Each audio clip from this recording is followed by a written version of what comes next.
stated that of the current inflammatory markers identified, C-reactive protein measured by a high sensitivity assay has the analyte and assay characteristics most conducive to use in clinical practice. And it was a class 2A level of evidence B statement. And at the same time, this recommendation said that other markers of inflammation should not be measured for the determination of cardiovascular risk aside from high sensitivity C-reactive protein. Now we tried to replicate these data in men. Paul Ritke's data were in women only, in about 3,435 middle-aged men followed for 6.6 years. And on the left side, you see the Framingham risk categories between 10 and 20%. This is the intermediate range. And as already shown in the diagram from the Greenland paper, it's about 1/3 of the population at risk that falls into this group, showing an intermediate risk. And this shows you the events that occurred in these various groups. Now we did the same thing, stratified within the various Framingham risk categories by the presence or absence of high or normal or low C-reactive protein. And what we found is that in those subjects being at intermediate risk based on the Framingham risk score, there was a statistically significant variation in the risk if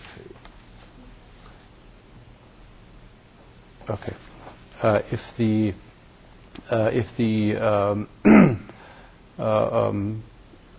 there was a statistically significant association or modification of the risk based on the presence or absence of high C-reactive protein.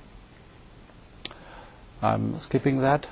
Now, similar data have been published after ours by Paul Ritke's group again in women in about 27,000 subjects, and he showed that across the whole range of C-reactive protein there was an additional incremental value in addition to the Framingham risk data, and this was true for these people being at low risk and people being at intermediate risk. And up to date this is only 4 studies, but by now there are 8 studies that do show the same thing, that C-reactive protein adds to the Framingham risk score. Now you have most of the methods that we have heard tonight are dealing with functional aspects. Very early changes in the process of atherosclerosis already manifest morphologic changes. So at the present it's not clear based on the context within the context of the shape paradigm where these markers would fit in. But Dr. Hecht already has presented one study which showed that the addition of C-reactive protein, for example, to calcium scoring might give you a further improvement in risk prediction. So this kind of activity markers may be a valuable adjunct to some of these methods that have already presented to you this evening. Now another candidate in whom we do not have that much data as for the C-reactive protein may be the Lp(PLA2), and for those who do not know, Lp(PLA2) is a phospholipase. It's an enzyme that is in the vessel wall and that generates pro-inflammatory and pro-atherogenic product, for example, oxidized fatty acid and lysophosphatidyl-choline from oxidized LDL. And by these compounds, it's involved in several steps in atherogenesis. Now, to date, there are 4 prospective studies. As I said already, the evidence is not that strong so far as for C-reactive protein, but the first paper has been published only 4 years ago. It came from Boskop's case control study, and a 1 standard deviation increase in Lp(PLA2) resulted in an 18% increase in risk. Second study was a very small one from Paul Whitco's group, which was in essence negative. The third one from Eric, again a large case control study, found an especially strong predictive value for LPPLA2 in those with an LDL cholesterol below 130, and we have just published our 14-year follow-up in the MONICA cohort in Circulation on October 5th, and are able, or were able, to reproduce these initial WASCOPS data. Now for fibrinogen, we do have an equally large database as, for example, for the C-reactive protein, but the major problem still is a problem of standardization. Also, these data have been around for much longer time than the C-reactive protein. Another parameter that may be of interest in the context of atherosclerosis is von Willebrand factor, which certainly can be regarded as a marker of endothelial function, but also it plays a role in hemostasis.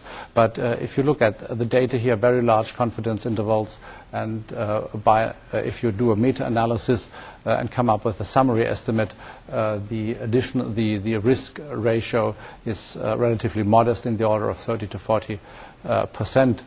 And another marker that may be of interest if it comes to the thrombotic component of coronary artery disease, similar to fibrinogen, is fibrin D dimer, a degradation product of fibrin or fibrinogen, and this is a recent meta-analysis by the Danish group, and you see if you pool these data, you come up with an with a risk ratio of about 1.7, so it's also only moderate in nature.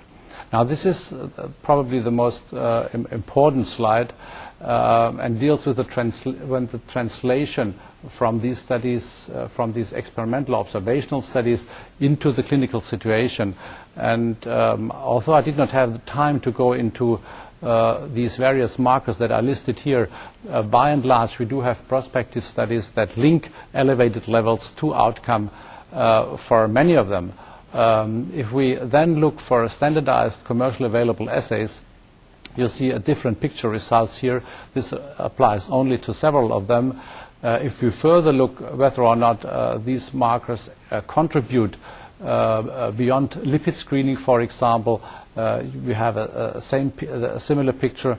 And finally, if we look into the traditional way, whether or not these markers add any information to the Framingham risk score, it's at present only the high sensitivity C-reactive protein, although I'm quite confident that we will have similar data in the near future available for the LPPLA2, because it is not that much associated with the traditional risk factors as it is the C-reactive protein. Now, in summary, of all these markers that have been tested in these epidemiological studies, the C-reactive protein has been shown to be a strong and independent marker of future cardiovascular events, and based on the classical model, it may improve risk prediction in those at intermediate risk. As I said already, it's not clear within the context of the shape paradigm where this marker really would fit in. We have clearly to state that we do not have enough data, except, for example, for the PARC study that I've already mentioned. So we certainly need more data to see what this kind of activity marker can add in terms of incremental information above and beyond functional and structural information gained by other methods, in particular imaging methods. And we also do not know at the moment what other markers would play, what role they would play in the future. I personally think LPPLA2 is a strong candidate.